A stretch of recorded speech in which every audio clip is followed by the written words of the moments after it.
ప్రముఖ సినీ నటి శ్రీమతి సంగీత గారి ప్రారంభించారు. ఐవీఎఫ్ చికిత్సలో 25% భారీ discount, free doctor consultation, free ultrasound scan. 49 అంటే సంతానం, 49 అంటే సంతోషం.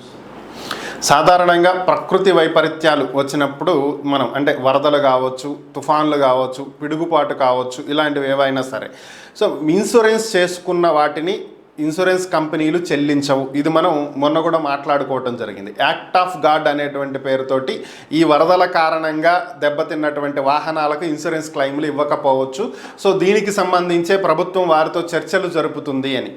సో ఈ చర్చలు ఎంతవరకు సఫలమయ్యాయో విఫలమయ్యాయో మనకి ఇంకా దాని గురించి ఇన్ఫర్మేషన్ అయితే లేదు. కానీ ముఖ్యమంత్రి చంద్రబాబు నాయుడు గారు ఒక కీలక నిర్ణయం తీసుకున్నట్లయితే తెలుస్తుంది. ఈ వరద ప్రభావిత ప్రాంతాల్లో దెబ్బతిన్నటువంటి వాహనాలు, 2 వీలర్స్ కావచ్చు, 3 వీలర్స్ ఆటోలు కావచ్చు, 4 వీలర్స్ కార్లు కావచ్చు, వీటిల్లో కొంతమంది రెగ్యులర్గా ఇన్సూరెన్స్ రెన్యువల్ చేసే వాళ్ళు ఉంటారు.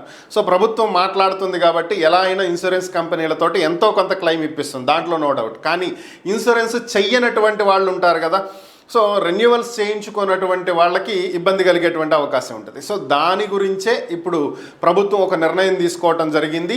ఈ ఏదైతే ఇన్సూరెన్స్ లేనటువంటి వాహనాలు ఉంటాయో వీళ్ళ రిపేర్కి అయ్యేటువంటి, ఈ వాహనాల రిపేర్కి అయ్యేటువంటి ఖర్చు తక్కువ మొత్తంలో ఉన్నట్లయితే ఈ మొత్తాన్ని ప్రభుత్వమే భరిస్తుందని, ఒకవేళ ఎక్కువ మొత్తంలో ఉంటే కొంతవరకు ఆ వాహనదారులు భరించాలని, మిగిలినటువంటిది ప్రభుత్వమే భరించి వారి వాహనాలను రిపేర్ చేయించిస్తుంది అని చెప్పి చంద్రబాబు నాయుడు ప్రకటించడం జరిగింది. ఇది నిజంగా చాలా హెల్ప్ అయ్యేటువంటి అంశమే. ఇక రెండోది ఏంటి అంటే ఎలక్ట్రానిక్ ఉపకరణాలు, ఫ్రిడ్జ్ కావచ్చు, ఏసీలు కావచ్చు, అలాగే మైక్రోవేవ్ ఓవెన్స్, ఇలా ఎలక్ట్రిక్ వస్తువులు ఏవైతే ఉన్నాయో ఎలక్ట్రానిక్ వస్తువులు, ఇవి కూడా వరదల్లో తడిచి పూర్తిగా పాడైనటువంటి పరిస్థితి.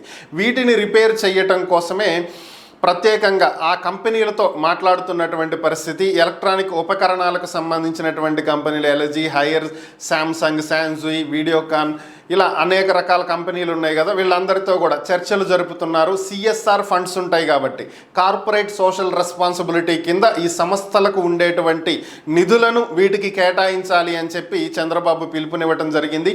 మరి ఆ సంస్థలు కూడా ముందుకు వచ్చినట్లయితే ఈ బాధితులకు మరికొంత ఉపశమనం కలిగేటువంటి అవకాశం ఉంటుంది.